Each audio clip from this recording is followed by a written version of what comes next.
Hello বন্ধুরা, এই যে হচ্ছে গোরকই শিব মন্দির। আমরা এখন ভিতরে যাব। তো এখানে একটা মজার জিনিস আছে, আজব একটা কুয়া আছে এখানে, সেটা আমরা দেখব। হ্যাঁ, চলেন আমার সাথে।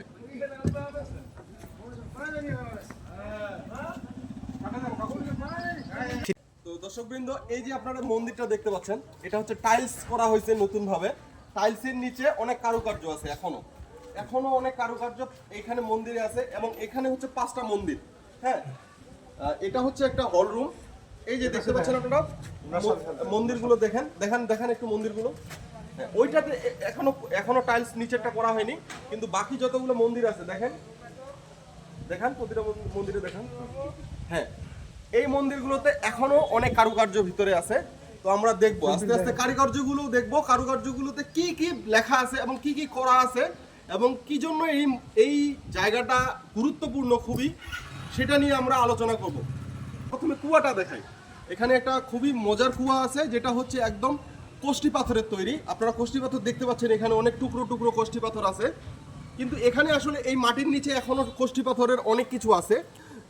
প্রত্নতাত্ত্বিকভাবে এই মন্দির খুবই গুরুত্বপূর্ণ, এই কুয়াটা খুব গুরুত্বপূর্ণ। বাংলাদেশের একমাত্র একটা কুয়া যেটা কোষ্টি পাথরের তৈরি, ব্ল্যাক ব্যাসল্ট, যেটাকে আমরা বলি ব্ল্যাক ব্যাসল্ট, কোষ্টি পাথর। তো আমরা আস্তে আস্তে ঢুকবো। হ্যাঁ, আজকে হচ্ছে এখানে কয়েকদিন আগে এখানে শিব চতুর্দশী থেকে মেলা শুরু হয়েছে। তো এখানে শিব চতুর্দশীতে মেলা শুরু হওয়ার 5 দিন চললো। তো এখানে তো বন্ধুরা দেখেন, এটাই কিন্তু কোষ্টি পাথর। হ্যাঁ, এটাই এই পুরোটাই এইটা হচ্ছে মেইন কোষ্টি পাথর। এখানে সিঁড়িটাও কোষ্টি পাথরে তৈরি। এরপরে ধাপটাতে নামতেছি আমি, সেখানেও কোষ্টি পাথর আছে, এখানেও কোষ্টি পাথর আছে, এখানেও কোষ্টি পাথর আছে। এবং এই পুরোটাই হচ্ছে কোষ্টি পাথরের ব্লক ব্লক ভাবে করা, পুরোটাতে বিছানো আছে। এটা এই কুয়াটা, একটু কুয়াটার দিকে নিয়ে আসেন। আপনারা দেখেন এখানে, এটা কিন্তু পুরোটাই যা দেখতে পাচ্ছি আমরা এখানে, পুরো কুয়াটাই কিন্তু কোষ্টি পাথরের তৈরি। বাংলাদেশে এটাই একমাত্র কুয়া আমার কাছে মনে হয়। এটা এমন ভাবে বানানো, বাংলাদেশের প্রাচীনকালে কি আশ্চর্য বিদ্যা ছিল তাদের কাছে, কি জ্ঞান ছিল। এখান থেকে খুবই সুন্দর পানি বের হয়। এবং এটার নিচে একটা জাল বিছানো আছে একদম ভিতরে। সেই জালটা এমনভাবে বেছানো আছে, কেউ কেটে তৈরি মানে বের করতে পারেনি। এখানে একটা কোষ্টি পাথরের ট্রান ছিল, সেটা নষ্ট হয়ে গেছে। তো এখানে এখনো নিশানা আছে। এগুলো টেরাকোটার, আসলে টেরাকোটা বলতে ফুল টেরাকোটা না, এগুলো পাথরের ব্লক ব্লক। তো দর্শকবৃন্দ, আমি যেটা দেখাচ্ছিলাম আপনাদেরকে, এই কুয়াটা বাংলাদেশে একমাত্র। এটা প্রত্নতাত্ত্বিকভাবে বলা হচ্ছে গুপ্ত আমলের দিকে, গুপ্ত যখন যুগ চলে সেই সময়ে এটা তৈরি। আসলে এটা হচ্ছে গোরক্ষনাথের ধাম, যদিও এখন শিব মন্দির হিসেবে পূজা করা হচ্ছে। এই পুরো মন্দিরটাই আসলে গোরক্ষনাথের ধাম। গোরক্ষনাথ নাথ ধর্মের প্রধান ছিলেন। তো এই নাথ ধর্ম বৌদ্ধ ধর্ম এবং শিব ধর্মের দুইটার সংমিশ্রণে তৈরি তান্ত্রিক একটা জায়গা। তো হচ্ছে আমরা সেটা এই কুয়াটার পরে আমরা এখন মন্দিরের দিকে গেলে দেখতে পাবো যে তান্ত্রিকতা সেখানে কিভাবে প্রভাব ফেলছে এই জায়গাটার উপরে।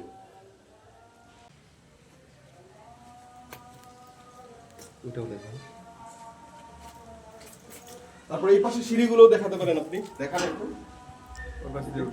এখন আসলে বর্ষাকালে কুয়াটা উঠলে উঠতো, আগে পানির লেয়ার নিচে ছিল, অনেক কাছেই ছিল। এখন যদিও সেচ প্রকল্পের কারণে লেয়ার অনেক নিচে চলে গেছে। তো কুয়ার পানি কিন্তু আমরা চাইলে উঠাতে পারবো। এই যে এভাবে পানিটা উঠাইতে হয়, যেখানে ঠোঙার মতো আছে, সেই পানিটাই আমরা উঠাইলাম। এটা পানি অনেক পবিত্র, দেখেন পানিটা অনেক স্বচ্ছ, এত ক্লিন। হ্যাঁ, উপরে রাখেন, উপরে রাখেন, উপরে উপরে রাখেন, নিচে থাকে।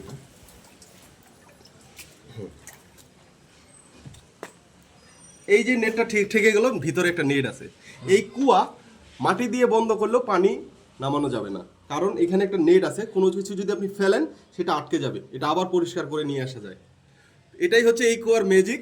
এবং হচ্ছে এই কুয়া এমনভাবে তৈরি, পানিটা খুব মিনারেল, ভিতরের একদম পরিষ্কার পানিটা এটা তৈরি করে। তো এখানে বান্নি হয়, প্রতি শিব চতুর্দশীর পর থেকে শুরু হয়, 7 দিনের স্নান চলে এখানে। তো দর্শনার্থীরা ভক্তরা এখানে হচ্ছে স্নান করতে আসেন এবং পানি নিয়ে যান, পবিত্র পানি। তো হচ্ছে নমস্কার জানাই। তো চলেন আমরা হচ্ছে মন্দির নিয়ে কথা বলবো এবার। তো আমরা হচ্ছে এখন মন্দিরের সামনে চলে এসেছি। যদিও এটা শিবলিঙ্গ হিসেবে ধরা হচ্ছে, এটা আসলে একটা স্তূপ, বুদ্ধ ধর্মের স্তূপা যেটা তৈরি করা হইতো। তো এটা স্তূপা আসলে সেটা। তো আমরা ভিতরের দিকে যাই। ভিতরের দিকে তেমন কিছুই নেই, এটা আসলে স্তূপা। এটা শিবলিঙ্গ হিসেবে যদিও পূজা করা হচ্ছে বর্তমানে, এটা আসলে বুদ্ধিস্ট স্তূপা, নাথ ধর্মের স্তূপা। এবং এই গেটের দিকে এটা দেখান দেখি একটু, এই যে জায়গাটা, এই যে ভাস্কর্য আছে এখানে একটা ভাস্কর্য আছে। এটা হচ্ছে তান্ত্রিকভাবে খুবই প্রভাবপূর্ণ একটা জায়গা। যদিও এখানে ইসকন এসে তাদের মতো করে প্রচারণা করেছে, তো হিন্দুইজম এখন এখানে প্রকটভাবে আছে, কিন্তু এটা আসলে নাথ ধর্মের মন্দির, গোরক্ষনাথের আরেকটা ধাম। এটা হচ্ছে ঠাকুরগাঁ জেলার রানীশঙ্কৈল থানা, ল্যাংমরদের কাছে এটা একদম। তো এই মন্দিরের আমরা আরো টেরাকোটাগুলো দেখবো, একটু আসেন। এই যে এই মন্দিরে যে টেরাকোটাগুলো আছে, এগুলো আসলে টেরাকোটা না, এগুলো আসলে প্রতিটা পাথর বসানো। এই মন্দির কিন্তু আপনি হাতুড়ি দিয়ে বাড়ি দিলেও খুব সহজে ভাঙবে না।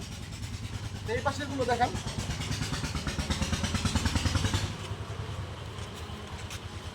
এই যে দেখেন এখানে ছাপ, হাতি এখানে সবচেয়ে গুরুত্বপূর্ণ বৌদ্ধিজমের জন্য, বৌদ্ধ ধর্মের জন্য হাতি খুব গুরুত্বপূর্ণ। তার সাথে দেখেন এখানে যেই টেরাকোটাগুলো আছে প্রতিটাই কিন্তু তান্ত্রিকভাবে গুরুত্বপূর্ণ। দেখেন এখানে আপনি একজন তান্ত্রিক হয়ে ওঠা বা একজন দর্শন হয়ে মানে সাধু হয়ে ওঠা বা হচ্ছে একজন ব্রহ্মচারী হয়ে ওঠার জন্য যেসব জিনিসপত্র এখানে আসলে গুরুত্বপূর্ণ।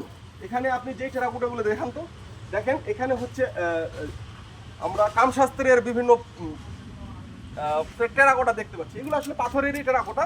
তো সেগুলোই প্রতিটা জায়গায় নিচে দেখেন এখানে রাধাকৃষ্ণেরও ছবি আছে। এবং এখানে দেখেন এখানে রাম লক্ষ্মণের ধেনু বা হচ্ছে হনুমান, বিভিন্ন দৃশ্য এখানে প্রস্ফুটিত আছে। পিছনের দিকে আসেন, পিছনের দিকে ব্লক করা, পিছনের দিকে এটা বন্ধ করা আছে। তো এখানেও হচ্ছে নকশা আছে অনেক। দেখেন এগুলো হচ্ছে সবগুলো হচ্ছে তান্ত্রিকতার। এই পুরো ধামটাই হচ্ছে একটা তান্ত্রিক ধাম ছিল প্রাচীনকালে, গুপ্ত যুগে বিভিন্ন জমিদার বা বিভিন্ন রাজারা এক সময় এটাকে পৃষ্ঠপোষকতা করেছে। তো এখানে এখনো বান্নি হয়। এই যে এখানে দেখেন এখানে কিন্তু মহিষ আছে, শিবের একটা মূর্তি আছে এখানে, এবং এখানে বিভিন্ন ধরনের মূর্তিগুলো আছে, তান্ত্রিক রূপ যে শিবের সেটাও আছে। কিন্তু এখানে দেখেন আপনি তান্ত্রিকতার এই প্রতীকটা দেখেন, কামশাস্ত্রের প্রতীক। এটা বাংলাদেশের কোনো মন্দিরে এই টেরাকোটা পাওয়া যায়নি। কামশাস্ত্রের টেরাকোটা দেখেন, পুরো কামশাস্ত্রের টেরাকোটা। এদিকে আসেন, তান্ত্রিকতার এই জায়গাগুলো দেখেন এত সুন্দরভাবে। কিন্তু মন্দিরগুলো যেগুলো টাইলস করা আছে, আমি মন্দির কমিটিকে বলবো, যদি অনুরোধ করব তারা যদি পারে এই টাইলসগুলো সরিয়ে ফেলবেন। কারণ এর ভিতরে যেই কারুকার্যগুলো আছে এগুলো শিল্পের জন্য বাংলাদেশ শুধু নয়, বিশ্বের শিল্পের কাছে প্রত্নতত্ত্বের জন্য খুবই গুরুত্বপূর্ণ একটি জায়গা। এটা এই ধামটি একটি খুবই গুরুত্বপূর্ণ। এটা গোরক্ষনাথের, বাংলাদেশের একমাত্র গোরক্ষনাথের ধাম এটা। দেখি একটু, এখানে যদি এখন মূর্তি বসানো হয়েছে, এখানে কোষ্ঠী পাথরের মূর্তি ছিল, ব্ল্যাক বেসল যেটা আমরা বলি, সেটার মূর্তি ছিল, সেটা চুরি হয়ে গেছে। তো এখন মাটির মূর্তি বসানো হয়েছে। পরবর্তীতে আরেকটা দেখি আমরা, এখানে কিন্তু এখনো দেখা যাচ্ছে, দেখেন আপনারা এসে এখানে কিন্তু কোষ্ঠী পাথর এখনো দেখা যাচ্ছে। কারণ এর নিচে কিন্তু এখনো আসলে টাইলসগুলোর নিচে কিন্তু এখনো অনেক কারুকার্য ঢাকা পড়ে আছে আর কি। তো কি বলবো, আসলে কিছু বলার নাই। ধন্যবাদ সবাইকে। আপনারা সময় পেলে ঘুরতে আসবেন জায়গাটা। এটা প্রত্নতাত্ত্বিকভাবে খুব গুরুত্বপূর্ণ এবং এটা নিয়ে গবেষণা করা হওয়া উচিত। আমি গবেষকদেরও দৃষ্টি আকর্ষণ করছি। ধন্যবাদ সবাইকে।